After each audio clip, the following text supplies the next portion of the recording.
Ngayong oras na ito, puntahan lang ang aming Facebook at Twitter, kung saan nakalista ang mga paraan para masagip ang karagatan. Just click the share button or retweet. Pwede ka rin mag-pledge ng iyong gagawing hakbang using this hashtag. O di ba simple lang? Tuwing summer, dagat ang paboritong pasyalan. Pero habang nag-i-enjoy, maging responsable at tandaan.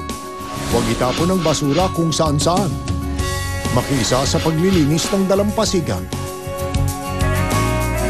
At kapag may nakitang wildlife, huwag silang habulin, hawakan o sakyan. I make a promise to act para mapangalagaan ang dagat dahil may magagawa ako para sa kalikasan.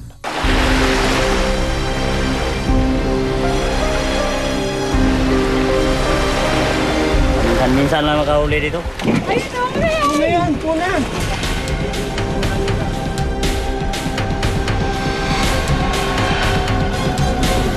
Pag pupunta sila ng Indonesia, nakikipagsapalaran sila niyan. O ganun, merong mahuli, merong hindi.